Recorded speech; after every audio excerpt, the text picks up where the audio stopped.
Good morning students, कैसे हैं आप लोग? ठीक है, आशा करता हूँ आप लोग ठीक होंगे। स्टूडेंट्स, इससे पहले जो मैंने वीडियो बनाई थी उसमें अभिक्रियाओं के बारे में बताया, रासायनिक अभिक्रियाओं के प्रकार एवं उनकी क्रिया, यानी कि रासायनिक अभिक्रिया किस तरीके से होती थी। उसमें हम लोगों ने कुछ अभिक्रियाओं के प्रकार पढ़ लिए थे, यानी कि 3 रासायनिक अभिक्रिया बता दी थी। पहली आपकी थी योगात्मक अभिक्रिया, दूसरी आपकी थी प्रतिस्थापित अभिक्रिया है, तीसरी जो अभिक्रिया थी आपकी वो थी इरिवर्सिबल अभिक्रिया। ठीक है, तो 3 प्रकार की अभिक्रियाएं हम आपकी बता चुके थे। ठीक है, नेक्स्ट जो आपकी अभिक्रिया आती है चौथे प्रकार की, वह रिवर्सिबल अभिक्रिया। रिवर्सिबल अभिक्रिया को बोलते हैं यानी कि उत्क्रमणीय अभिक्रिया। ठीक है, रिवर्सिबल अभिक्रिया कौन सी अभिक्रिया होती हैं? वो अभिक्रियाएं होती हैं जिनमें अभिक्रियाएं दोनों दिशाओं में संपन्न हो सके। ठीक है, हमारी बात समझे, यानी कि रिएक्टेंट से प्रोडक्ट की ओर, सही नहीं आ रहा, रिएक्टेंट की, ठीक है, रिएक्टेंट से प्रोडक्ट की ओर, ठीक है, और प्रोडक्ट से रिएक्टेंट, रिएक्टेंट से प्रोडक्ट, यानी कि ये अभिक्रियाएं दोनों दिशा में चलती रहती हैं। ठीक है, जिससे दोनों दिशाओं में रखती है, तो इन अभिक्रियाओं को अग्र अभिक्रियाएं और पश्च अभिक्रियाएं भी बोलते हैं। ठीक है, इनका एक सिंबल होता है जो मैंने अभी बताया था, ध्यान रखना। अगर किसी रिएक्शन में इस तरीके का सिंबल लगा हो तो ध्यान रखना ये अभिक्रिया रिवर्सिबल अभिक्रिया होती है, यानी कि दोनों दिशाओं में ये अभिक्रिया होने लगती है। ठीक है, इसमें एक बात और बता दूं, यानी कि ये अभिक्रिया किसी पात्र में या किसी इसमें रखते हैं तो उसमें क्या होता है, अभिक्रिया और प्रोडक्ट के अणु बनते रहते हैं, और यानी कि अभिकारक से प्रोडक्ट, प्रोडक्ट से अभिकारक।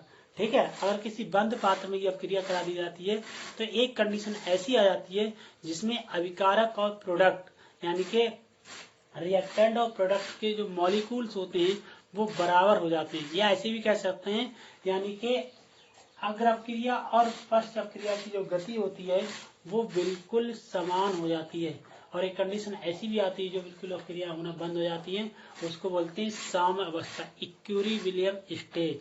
ठीक है, तो बात चल रही थी अपनी उत्क्रमणीय अभिक्रियाएं। तो उत्क्रमणीय अभिक्रियाएं क्या होती है, दोनों दिशाओं में संपन्न होती है।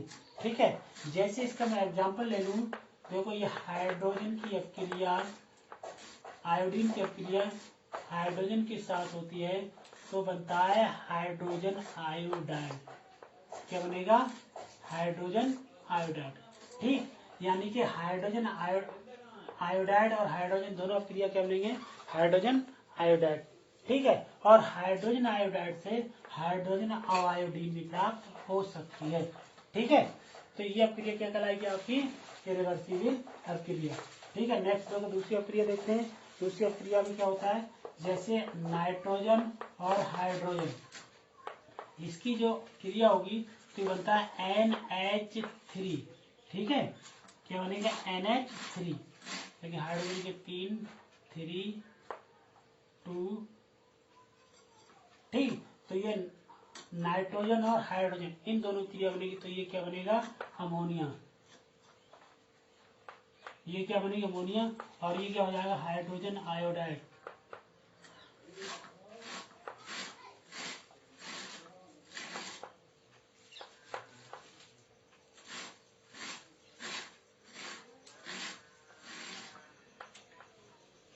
Hydrogen iodide. ठीक है, तो इस तरीके की अभिक्रिया होगी, नाइट्रोजन की और हाइड्रोजन की अमोनिया बनेगा, आयोडीन की हाइड्रोजन से अभिक्रिया होगी, वो क्या बनेगा? आपका हाइड्रोजन आयोडाइड बनेगा। ठीक है, ऐसी आपकी तीसरी हो जाएगी PCl3, फास्फोरस ट्राइक्लोराइड की अभिक्रिया आपकी क्लोरीन से करा दी जाती है तो आपकी हो जाएगा PCl5। ठीक है, फास्फोरस पेंटाक्लोराइड, क्या बनेगा? PCl5, phosphorus pentachloride. ठीक है, तो ये दो जो अभिक्रिया होगी वो क्या कराएंगी? आपकी उत्क्रमणीय अभिक्रिया है, इरिवर्सिबल अभिक्रिया। ठीक है, इसको क्या बोलेंगे? Phosphorus pentoxide. ठीक है फ्रेंड, इसको ध्यान रखना। इसके बाद नेक्स्ट जो आपकी अभिक्रिया आती है वो आपकी अपक्रिया आएगी डीकम्पोजिशन रिएक्शन, यानी कि अपघटन अपक्रियाएं।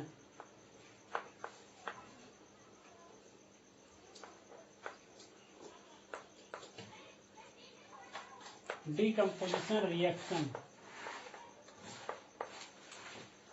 अपघटन अभिक्रियाएं। ठीक है, देखो अपघटन अपक्रियाएं क्या होती हैं? अपघटन अपक्रियाएं क्या होती हैं? वो अपक्रियाएं होती हैं जिन अभिक्रियाओं में पदार्थ टूटते रहते हैं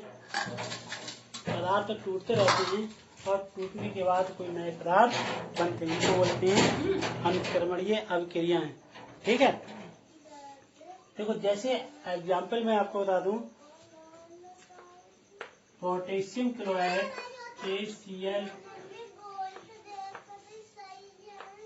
KClO3 को जब गर्म किया जाता है तो बनता है पोटेशियम क्लोराइड प्लस ऑक्सीजन। ठीक है, 2 यहाँ पर बैलेंस करने के लिए, 2 यहाँ पर 3। ठीक है, पोटेशियम क्लोराइड को जब क्या करते हैं, गर्म करते हैं, तो पोटेशियम क्लोराइड और ऑक्सीजन का उत्पन्न होती है। ठीक है, ऐसी देखो क्या होता है, जो जल होता है H2O, जल को क्या करते हैं,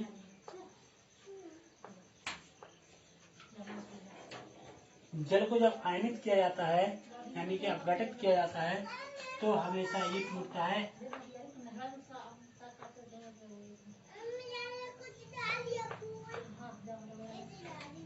H+OH।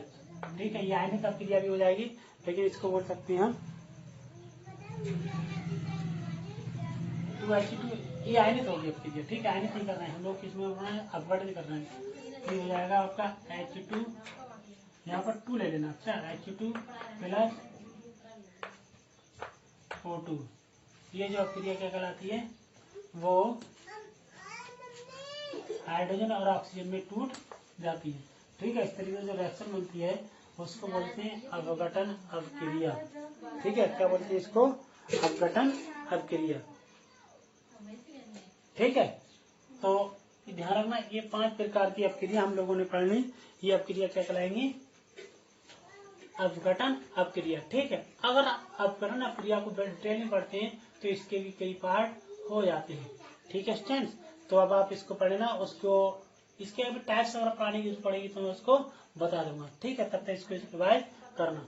ठीक है स्टूडेंट्स, इसको सब्सक्राइब जरूर कर लेना, जिससे आपको अगले की वीडियोस मिलती रहें। ठीक है, थैंक यू स्टूडेंट्स।